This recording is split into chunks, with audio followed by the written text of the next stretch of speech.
What's up, guys and ghouls, and welcome to another episode of Fright Mic. I'm Liz. I'm Sam. And we're finishing off, we are capping off our heavy metal horror month with a first-time watch for both of us. And what a banger. Right? And we're talking Trick or Treat from 1986, not to be confused with Trick or Treat. Yes. Not Trick or Treat. Trick or Treat. Yeah. That one we did do already, though. We did. And this one is so funny because if you happen to find it out in the wild, the cover of the movie features Ozzy Osbourne and Gene Simmons, who are both in the movie for maybe 3 minutes total. They have cameos. They do. And they really Ozzy Osbourne's cameo is great. It's so it's very ironic. And he has like a little post-credit scene too. Yeah. Yeah, but it's just him, but like, oh my god. He plays a priest. Or a reverend or whatever. It's amazing. One or the other. And he speaks so clearly and coherently. I know, and he's vehemently against metal or rock music. What a role. What a role. What a time. And Gene Simmons looking so young. So young. That's what I was telling you before, after I watched it. I was like, it's weird to see him young. I don't know. Yeah. I feel like he's looked old for so long. Well, I think he was born in like 46 or something. 47. Yeah, like he's up there. I know. I barely recognized him. I know. Like in this movie, he's like barely that much older than me. Yeah. I think. Weird. Right? If he was born in 46 and this came out in 86, wouldn't put him at 40. Yeah, 1986. Holy shit. Yeah, this one I think has a history of not, like, it didn't have like a big release, and it was kind of hard to find on physical media. So they finally released a 4K version of this. So I snagged it because I was like, heavy metal horror? Fuck yeah. That's for me. It's for me, it's for you, and it went perfectly with this month. Of course. And so we had to. It was a fun excuse to watch it. Hell yeah. Because I have seen this movie out in the wild. I know what the... Oh, really? I have. Because like on DVD. Mm-hmm. Yeah, I've seen it a couple times, and I think because I had seen it out in the world so much, at least I did for a while, I was convinced that we owned it, Luke and I. And so when I asked him, I was like, yeah, you own Trick or Treat, right? And he's like, Trick or Treat? And I was like, no, Trick or Treat from the 80s. And he's like, no, I don't own that. I thought he did. And he's like, no, I've never owned it. So really, it blew my mind. That he didn't have it. Yeah, it really did. I could have sworn up and down. I could have taken a lie detector test and passed that we owned that movie. Yeah. We have so many that I wouldn't know. I feel like I barely know what I own now. Right? And I have like maybe, I don't even know, like a quarter of what you have. No way. At least half. Maybe half. I don't know. Yeah. I don't know. It's hard. But either way, I like forget, you know? Yeah. And I blind buy so much stuff. Like this movie. Well, yeah. Oh my gosh. This was a good blind buy. Yeah, this was a blind buy. This was fun. I just heard a lot of hype around it, so I was like, I gotta check this out. And it was a good time. I had a lot of fun with it.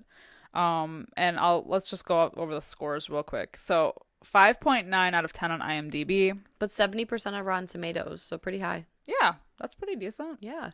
I'm just so happy when, I mean, I had heard this is harder to find out in the wild before, but I like that these like boutique labels like Severin and Synapse and like Vinegar Syndrome, they're always trying to like find harder to get things, and they're restoring them and making them beautiful.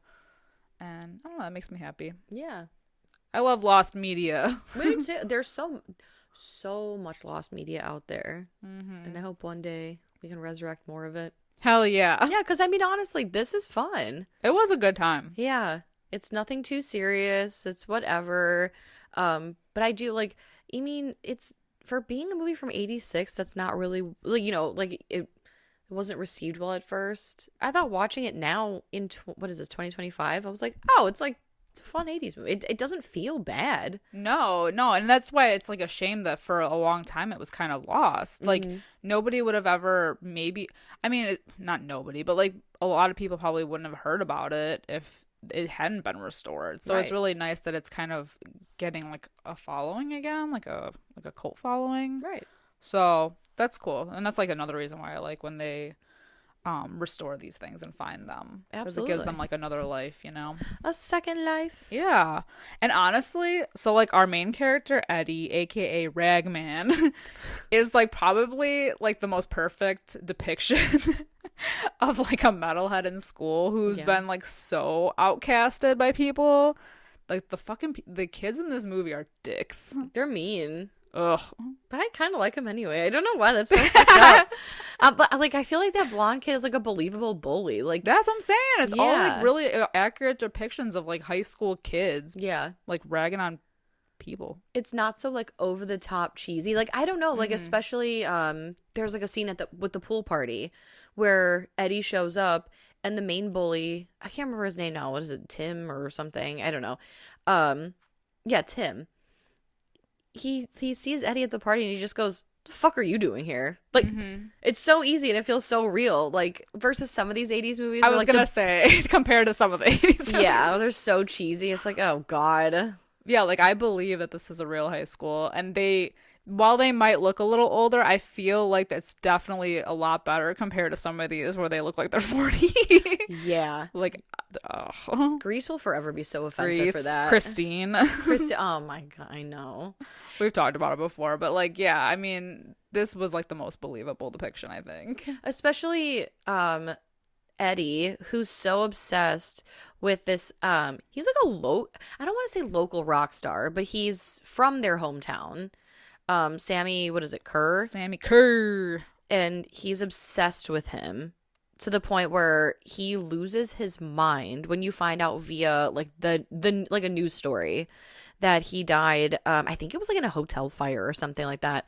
And he like loses his mind. And I feel rips the posters off the walls. Has a full meltdown. And I just have to say, like, unfortunately, I have been there. Yeah. Or if we find out like a band that you idolized, like, I don't know, like you don't like them anymore, or like they put out an album and it sucks, then you're just like, I hate them now. Or the worst when there's a controversy within like one of the band and you're like, god damn it. It's hard to separate the art from the artist. It really, like, there's a band that used to be popular in the early to mid 2000s. They have a song called Make a Move, and the band is Lost Prophets. And and it's such a shame because I'm like, I fucking like that song, but I cannot support. I know. It's very hard to separate the art from the artist. It is, and that's what's most disappointing. It's like, that's why they say don't meet your heroes. Yep, absolutely. Don't they say that in this movie too?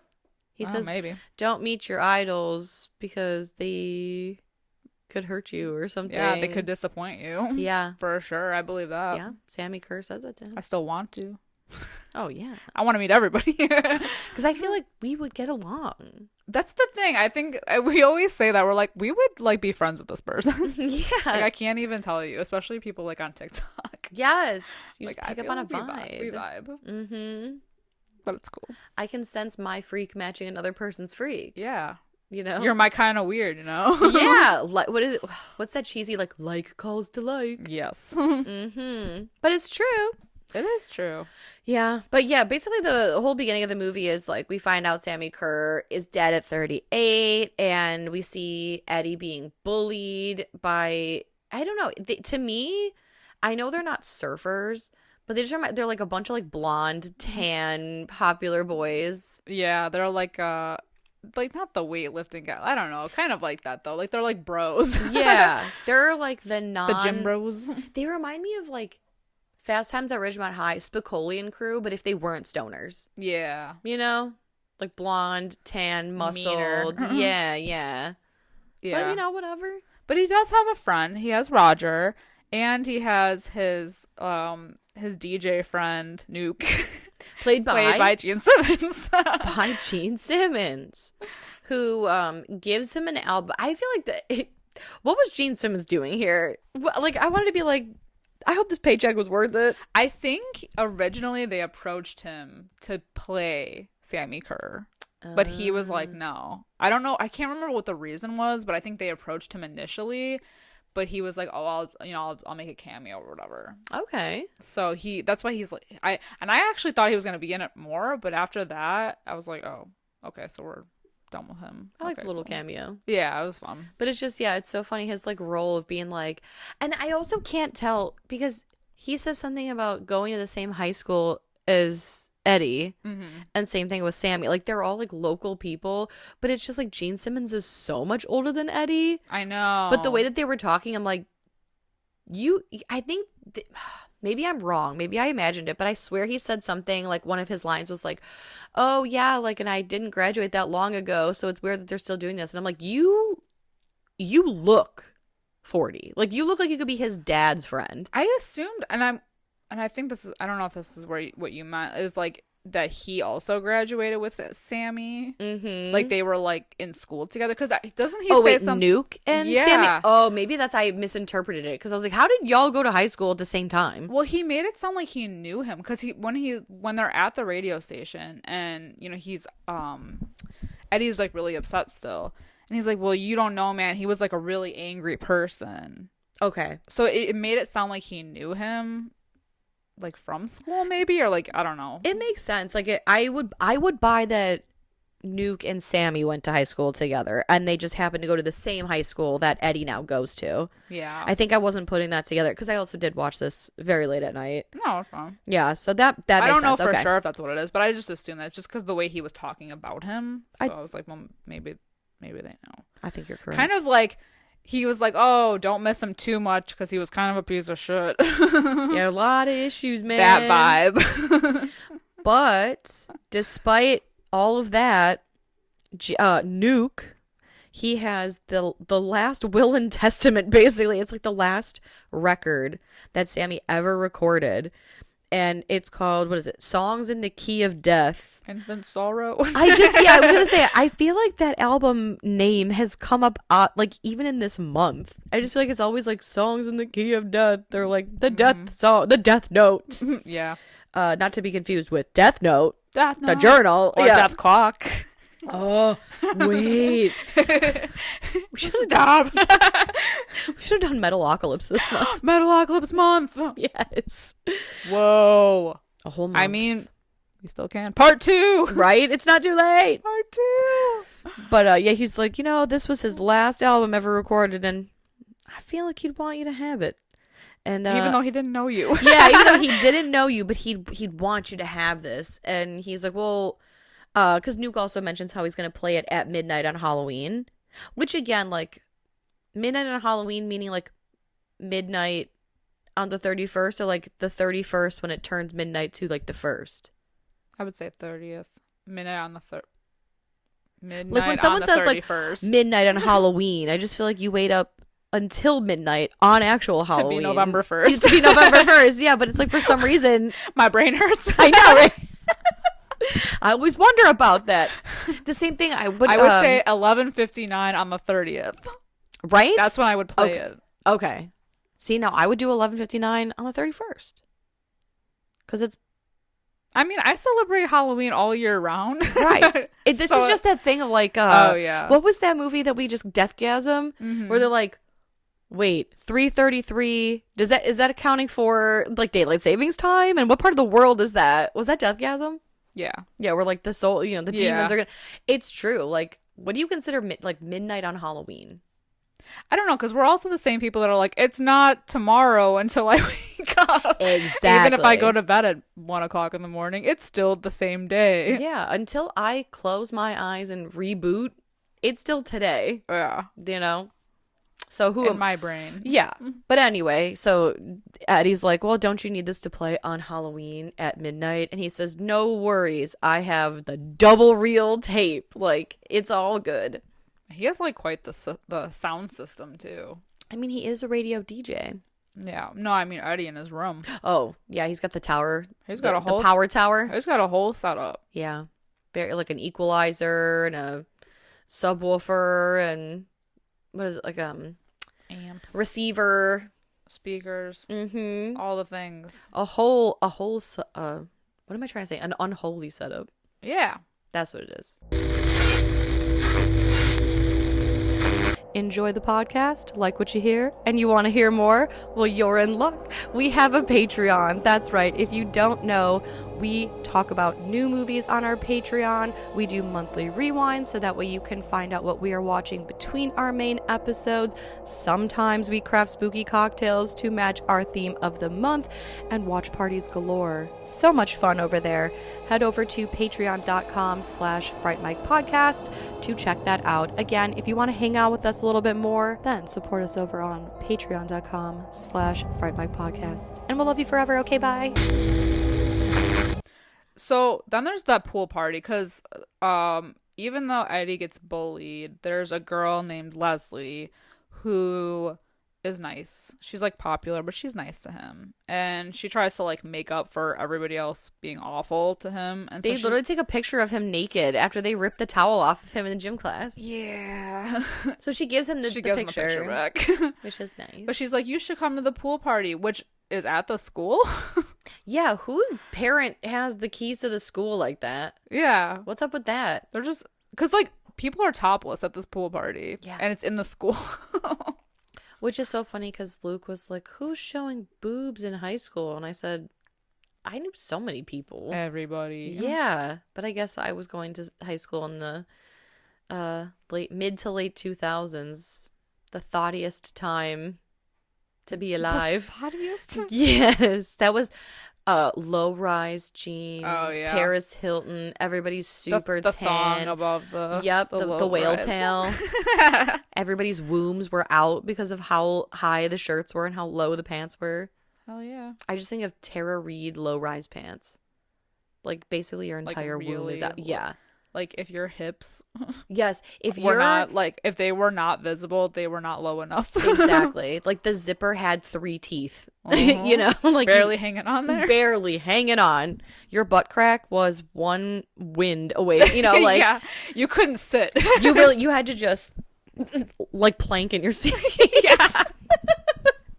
You were either standing or you were laying. Yes. Like every pair of jeans was a standing only jean. Oh yeah. You know? They were stiff. Yeah. So it was funny. Like who's showing their boobs? I mean, everybody. Do you remember when they had ties on the side of the jeans? Oh my god.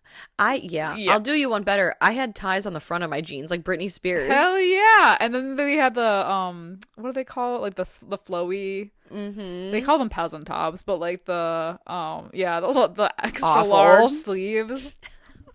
Awful business. I loved it. Let's bring it back. No, let's not. The one thing I never want to bring back either, a dress accented with a chunky belt over jeans. Or over leggings. Oh my, especially the cropped leggings, like the capri legging. And the flats with them. Yeah. A ballet flat can burn in hell. And it's so sad because I used to wear ballet flats every day of my life. Yeah. From Charlotte Russe. I didn't wear them that often unless I was like going somewhere fancy and didn't want to wear a heel. Unless I'm going to Olive Garden or Red Lobster. You know, fancy. Fine dining in the Midwest. Oh my god. I know, rich people stuff. Yeah, so they're fucking really mean to poor Eddie. They almost drown him. Or they put a weight in his backpack and then throw him in the pool. But Leslie, cold. She gets him. Yeah. But he vows revenge. Of course. He's like, fuck these people. They're going to get it. Yeah. And then he goes home and basically hears the record, the evil record from Sammy Kerr. And it's it sounds weird. The record does sound weird. He hears like chanting, and he has visions of like a house burning and like a worship circle or something. But then when he plays the record backwards, it says something like about fishing. It's like, oh, let the big fish hang themselves. You're the bait. So basically implying like, oh, just dangle yourself and we'll fry these fish. Yeah. Weird. Some weird shit like weird, that. But yeah. So he's like talking to Sammy. Mm-hmm. And through then, this like, the record. next day, he goes to school with this, like, newfound confidence. Yeah, for whatever reason. Yeah, he's got his little spark back. Mm-hmm. And he's Good for finally him. stands up for himself against the bullies. And there's a huge chase scene. Yes. Oh my. I think Tim, the main bully, he ends up spraying a bunch of teachers, and he vows revenge on Eddie. And so I think that's right around the time that they chase it. Like, don't they chase him into like the welding room? Mm-hmm. And because I think Eddie or Sammy speaks to him through the record, like, oh, says something about like 66 and something, and there's a number 66 above the welding room door. Yeah. And Tim is, I mean, basically like kicking the shit out of Eddie. Yeah. Like, it's pretty rough. I swear, this was like some Final Destination shit when they get in the auto body shop because you're like, oh god, what's it gonna be? What's it gonna be? Because it's I like, don't even know what that thing is. I don't know. What He did almost it? gets his like eye impaled with something. One of the tools from the bench. Yes. It looks like, I want to say it looks like a piston, but it's not. I don't know what it is because it keeps moving. Yeah. But it reminds me of like a piston or something. But it's Yeah. going straight for Tim's head, and his tie gets wrapped around something, which brings his head down to the table, and eye level with that thing. And Eddie, last minute, decides to stop the machine before it can penetrate Tim's eye. He hesitated. Yeah. Damn. I don't blame him. Yeah, right. So then Tim, after being saved by Eddie, still was like, "This isn't over." Yeah. I'd be like, you know what? Let's let Why bygones don't we be call it? bygones. Yeah.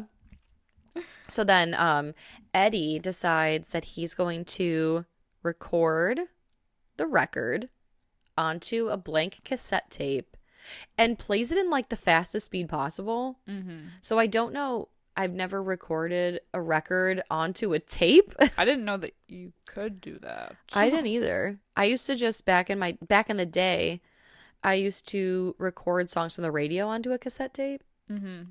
But that's easy. That's just hitting record. Yeah. So I don't know how they did all this. But with him recording it at like triple the speed, does it record that way or does it just, you know what I mean?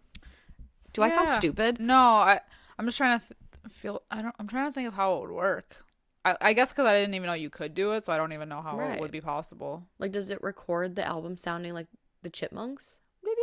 Yeah. Like 3 times speed. Right. I don't know. I know, right? I feel like that would ruin it. I know. Yeah, so I don't know. I don't know how this all works. Sounds made up. I don't wasn't know. there, so I don't I know. wasn't even there. I wasn't even there. And he leaves. So basically, after he records the tape, he gives it to Tim in his locker with a note that says, like, oh, this is a peace offering. Mm-hmm. But it is most definitely not a peace offering. Also, I feel like every time he goes back to school, because he has all this confidence, his outfits change to be even more like metal looking. It's like he's trying to dress like Sammy Kerr. A little bit. Like even more. That outfit where he strolls in with that studded belt. And the bandana thing. And the bandana. And the studded belt is not only looped around his waist, but it's like looped around his leg as well, like his thigh. I was like, oh my God. Mm-hmm. He's really embodying him. He's really feeling himself in this outfit. Yeah, that Karate Kid headband. Yeah. That was taking me out. Yeah. That was taking me out. So the tape kind of goes like whatever until Tim and I think Jeannie, yeah, his girlfriend, they're making out in his car to like no music at all. No. Which is so bizarre. And he goes for like the longest pee of life. Mm-hmm. And she's like, well, I'm bored. So she puts the headphones on and the tape is in the tape player, which is interesting that he put it in the tape player. Like he meant to listen to it but didn't. Weird. Or just got in there magically. Yeah, I don't know. I don't know, but she presses play and this like green aura comes over her and she just like takes all of her clothes off and she's like feeling herself. She's so sexed up. Yeah. Yeah, she's really letting this green mist take over until she opens her eyes and there is, I mean, some sort of green demon. I don't even know. Yeah. And we don't know what it does to her, but we do know that when Tim comes back to the car, he finds her dead with the headphones melted onto her ears because he goes to pull them off and like the skin is like, That's a sign of a good song. it looks like a hot pizza, like, you know, like a hot pizza cheese. That's a good song. The flesh melter. That song was fire. That's what it sounds. That's what it feels like when you listen to like a Dragon Force song. It's true. That's so true. That's so true. Your brain is vibrating. I feel like there's a couple Sleep Token songs that I feel like that has that, for sure. yeah, have that effect on me. I feel like I would melt in the good way, though. You know. Yeah, true. Yeah, so he's like, I'd start on fire. I would just combust. yeah. Oh. I love that Tim's like, what he like immediately like clocks that it's the tape. Yeah, if that were me, I'd be like, what the hell happened? Like, right? I yeah, would not like piece it malfunction. together. Yeah, my cassette player just blew up. Yeah, honestly. No, I'm that dumb. He most medium suspected him from the beginning. Mm-hmm. Suspecting He's foul like, this play. dude is playing with some occult shit. Mm-hmm. And then Eddie is speaking to Sammy through the record, which makes me laugh because Sammy's like thirsting for blood, I feel. And Eddie has this weird moment where he's like, no more violence. The violence has to stop. But I'm confused because as far as the violence that has occurred at this point in time in the film is one no kill, which would be Tim, and then one kill, which was Tim's girlfriend. Yeah. It started going after the mom too. True. All because he said something like, "Oh, I wish she would leave me alone" or something. Yeah, then he's like, "Come in here, Judy," or whatever the hell her name is. Yeah, and she got a little scared. Yeah, it freaked her out. It was kind of cool though, because he's talking to the radio, essentially the speakers, and Sammy is able to imitate Eddie's voice. So he's like, "Come in here, Mom," and he's like, "No, don't come in here." And she's like, "Oh," she's literally outside the door, like, "Okay, so which is it?" Yeah, exactly. Okay, hello. I know, but I just think it's so funny. Like, poor Eddie's like, "No more violence," and I'm like, nothing has occurred. Yeah, there's been one death. It's insane. Yeah. So the mom does make it out. She does. God bless. But then, like, somehow, like, Leslie's the next target, even though she didn't do anything wrong. Yeah. Yeah, he just picks her. He's like, "Oh, if trying not your mom, then maybe your girlfriend." He's a life ruiner. He's ruining people's lives. The next Regina George. Next. Yeah. This is Regina George's dad. Yeah. It's insane. Yeah, he's just like setting his sights on everybody. No one is safe anymore. Well, and this is one, like, it's really weird because then Sammy somehow is able to emerge from the speakers in the flesh. Okay, this whole scene is so Nightmare on Elm Street coded, I feel. Yeah. Because the system, like, goes haywire. And yeah, like, he kind of just, like, appears. Although, is this the scene? I thought this was probably like my favorite scene in the movie. And I think it's this scene when Sammy appears because Eddie has the TV on, and that's when we see Ozzy. It's just like a very short clip of like Ozzy Osbourne playing some preacher talking about like the devil's music or whatever. And when Sammy appears in Eddie's room, he swipes at the TV and Ozzy screams. It's and so then the cool. TV shuts off. It's so cool. It happens again. Doesn't it? Doesn't he like hit a reporter or something? Oh, maybe. I feel like it happens again. I don't know, but either way, like it's so Nightmare on Elm Street coded because of that part and the fact that he's half burned when he comes out, like when he materializes. Oh, it's very cool. I love that though. I mean, this was probably one of my favorite scenes in the movie, if not just for that little swipe scene, because Luke and I were watching this together, and he hadn't seen this movie either, and we both sat up, and I was like, "Wait, that was cool," and he said that was really cool. I don't think I've ever seen that in another movie before.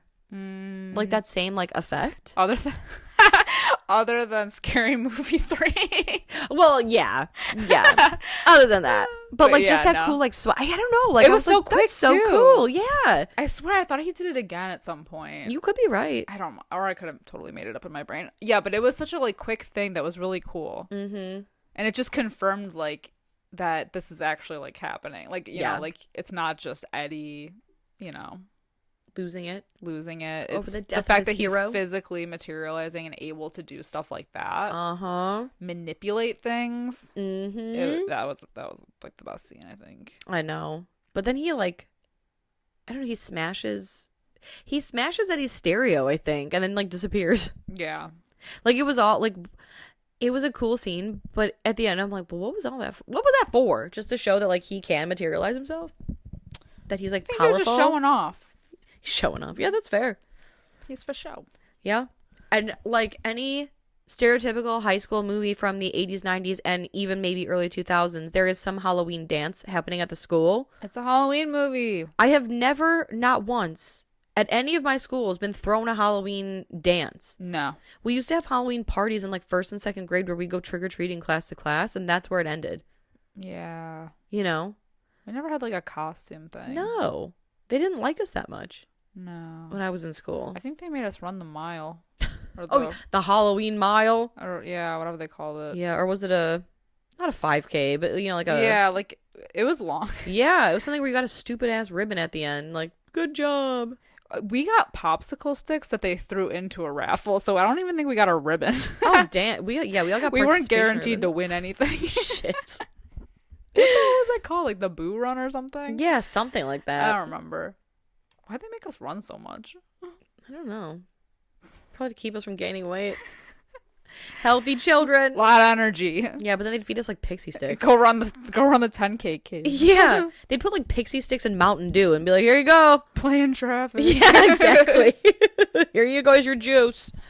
Yeah, no, that's so that's wild. They're having a Halloween dance, and Eddie calls Roger because he's like, hey Roger, I know you're also kind of like an outcast like me, but it's up to you and only you to steal the tape from Tim. Like, why was this Roger's problem? I don't know why he involved Roger. There was like no reason for it. I know that Eddie was like grounded because, you know, the mom was like, oh, you need to stay home and, you know, give candy out to the trick-or-treaters. So he was like, I can't leave, my mom is grounding me or something. Stupid. So dumb. So he's like, Roger, my guy, my buddy, you gotta go Man. and steal this cassette tape and by no means play it. You have to destroy it. Destroy it. See, But he plays it. he went about it all wrong. Like, if he would have just said, hey man, I really think it's important that you break into Tim's car. He has my cassette. He stole it. And I need you to give it back to me. Yeah, like bring it to my I house. wouldn't have listened to it then. Yeah, I wouldn't have touched it. I wouldn't have listened to it. You're right, exactly. That would make more sense because by the time that Roger gets home and plays it, he literally blows out his speakers Mm-hmm. Idiot. because possession. Yeah. Yeah, because possession. And Sammy Kerr returns once again. Yeah, and this is when he pulls the reporter out of the TV. Because the TV's yeah. on. I oh my God. I'm so happy this happened again. Yeah, he like pulls her out of the TV. That's right. It's incredible. I think I was peeing Some during Freddy that. Krueger shit right there. I looked at it, I'm like, oh yeah, I think I was peeing at the time. Because it's so cool. How could I have forgotten this? So he pulls the reporter out of the TV and she's like a skeleton and it like turns into ash. And so Roger's like vacuuming up the remains. I definitely think I went to the bathroom Yeah, during you this. definitely missed that part. Shit. Well, I asked Luke, I was like, what did I miss? And he's like, That was nothing. like the second best part of the movie. Damn it. What a wiener. I know. Yeah, what I missed? Nothing. Okay, cool. Yeah. Now I don't never to trust him again. So Roger goes and plays the tape at the Halloween dance, which I think is so funny that they have a pile of cassette tapes on the table next. Yeah. Like, what the hell? But then they also have a live band. Yeah, Sammy like basically replaces the lead singer. Yeah. And is playing his hellish music. Mm-hmm. And everybody freaks out. It's very Slumber Party Massacre 2. Mm-hmm. Mm-hmm. Yeah, but I mean, basically, thanks to his music and his crazy appearance, there is just like pandemonium at the dance. To which Eddie does show up because he realizes that what's her face, Leslie, is in trouble. Mm-hmm. Right? Yep.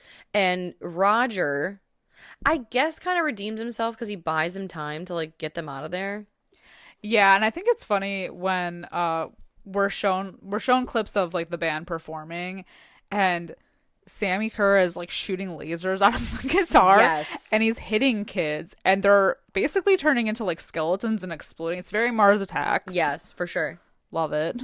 I also need to talk about his moves, because for somebody who is like a devil worshipping evil heavy metal guy, my man moves with the grace and nimbleness of a ballerina.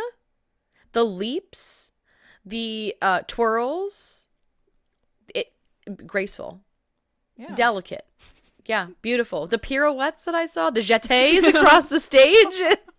Come on. Maybe he did the ballet before he was into metal. Right? I mean, I literally told Luke, I said, wow, oh, he got the moves. Mm-hmm. Oh, he's delicate. Okay. You have to just like float on the stage. Yes, yes. The grand jeté across the stage. I was like, oh, wow. Okay. And leather pants, no less. He is graceful. Yes. It's an art. That's all I kept thinking was Debbie Jelinski. Graceful, delicate. Yeah. Love Debbie Jelinski. I know. What an icon. What an icon. Yeah, and then there's what's his face? Tim. Oh God. What a random time to do this. I know. Let me tell you. Things are going south I just feel like real quick. they should have just killed Tim with the eye penetrating thing. Yeah. Because then It's he's much just cooler. he's just running around the last half of this movie trying to get with Leslie and basically sexually assaulting her. Yeah.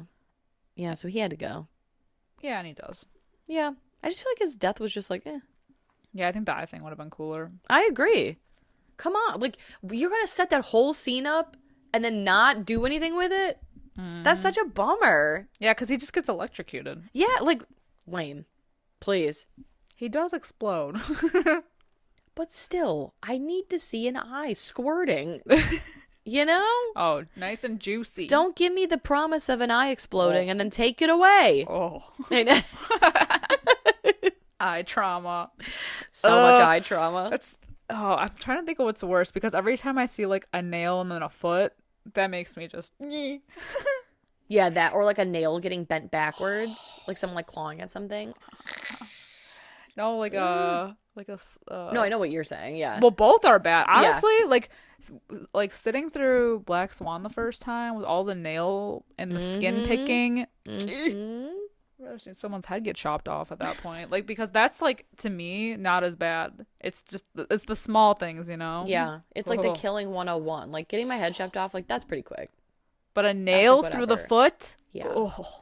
Or, you know what's terrible is when, like, it's not often you see, like, mouth trauma, but, like, have you ever seen, like, a tooth go through someone's, like, lip? Ew. Oh, Or the like trauma. or like a knife through the cheek. Yes.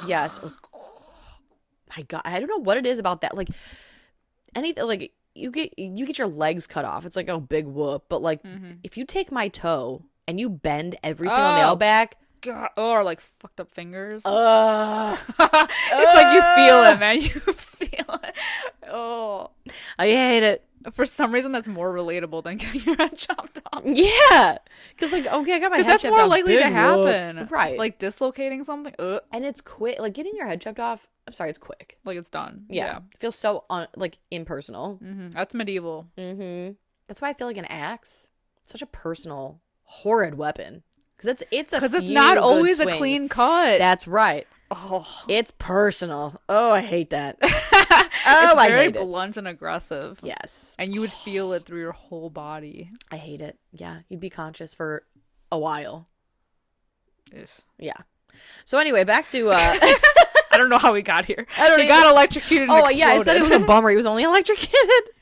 Oh yeah, and then I think Roger cuts the power to allow them time to like get out, right? Yeah. To hold off Yeah, Sammy's because, power. Yeah, because Sammy, his powers, like, Electric. yeah, he does. He's electric. He thrives off of the electricity, so they have to cut the power. I just feel like this whole ending, they like phoned it in They phoned it in because, like, and I think that's the thing. This movie, it really had me going up until, like, this part, and then I just felt like it lasted forever. I feel like it could have ended at the school because from here, it's like, then they're all trying to get to the radio station. The radio station to get Nuke to not play the album, or he's going to spawn from everybody's stereos. And, like, Nuke's not there. No. Right. His, like, the reel-to-reel tape is protected by an electric force field. And they ran out of Gene Simmons' cameo money. Yeah. They said he could go home for the day. He gone. Yeah, he was on lunch. They couldn't bring him back. They didn't have the budget for it. They didn't have the budget. Yeah, so he,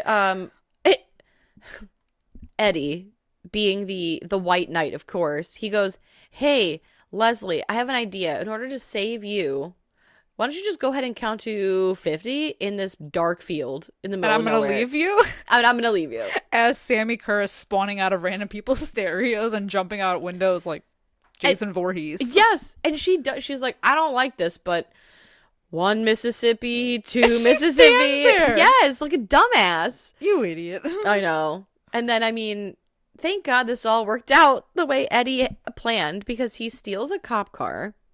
And I think he puts a radio in the backseat, no? Yeah. And he's taunting. He's like luring him. Yeah, through the radio. Taunting him.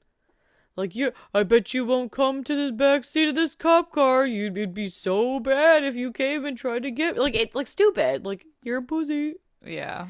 And it just, I mean, miraculously, he spawns in the backseat where he's locked in and, like, caged in. Yeah.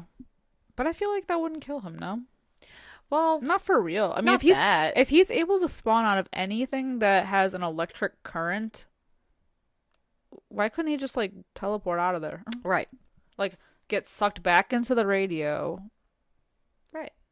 Well, especially, and then go spawn out of somebody else's stereo. Yeah, it makes no sense. It makes no sense. Because then I like this idea, though. They just drive the car off a bridge or whatever, and then you're just like, "Oh, so I guess the dead guy dies again? The dead guy drowns?" Yeah. You know? Yeah, and, like, why wouldn't he say that there are multiple sources of electricity? This is 1986. There's probably 30 radios just hanging around the bridge. Right. You know? But I don't, hey. And I don't think there was ever But I like a sequel. the idea that he's just able to always spawn out of things that are electric. Yeah. Like how Freddy's always in dreams, you know? Amen. It's just something you can never avoid. It's like they should have made a sequel, but also they definitely did not need to make a sequel, and I'm glad they just let it go. I mean, if we had more cool moments like the swipe, that'd be sick. Mm-hmm. I don't know. I like it though. It was a really fun movie. I really enjoyed it. I agree. What are you gonna give this as a rating? I'll give it a 4 out of 5. Ooh. Yeah. Okay. I liked it. Okay. Good times. Yeah. Good times were had. I think I'm going to give it like a 3 out of 5.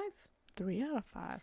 Man, I feel like this whole month I've been like 5 out of 5. I know, right? I'm like, for everything. 2.5 out of 5.